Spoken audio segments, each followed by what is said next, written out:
ठोकर पकुदौले बाटे। तब भौजी ठोकर आगे लाड़ पकुदौले बाटे हो। ठोकर लाड़ लाड़ पकुदौले बाटे। मारम भोसड़ो नु गाने काट लम बुरचो दे।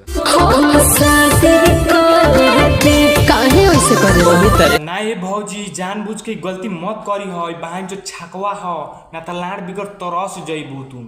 थोड़ी मेरा तेल ठर कहले बाटे। तबे नु भौजी रात भर कुदौले बाटे रे निचला सामान पर अपना। तोरा बतिया के काहे हम महानी हो, पूरा चूस लेब हमर जवानी हो। त ई भौजी खाली तार के चूसबे ना करी, तार के चूस चूस के नु पूरा फाड़ दिहन से चोद के।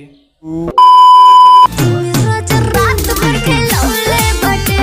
त ई भौजी ऊ खिलैलो कि अपना लड़िया पर झूला झूलैलस हो। कहे करी का जवनिया चा रात भर करे हमरो भाता नहीं छोड़े काम करे लगातार। तो ई भौजी भतार तारा के रात भर मारतार लेता। ई भौजी लागता हमके तो शिलाजीत के बूटी खात हुई है और मेन फोर्स के गोली खा के तारा के लेत हुई है। बोली सिंह हम मिश्र जी के बाटेलू हम मांगतानी तू तो डांटेलू। का कहला ए भैया कि सब केहू के बाटे लिया तारा के डांटे ली। तो ए भैया जबरदस्ती तू उनका दहिया पर चढ़ के कछिया हटा के पेल ल। थोड़ी मेरा तेल ठर कहले बाटे।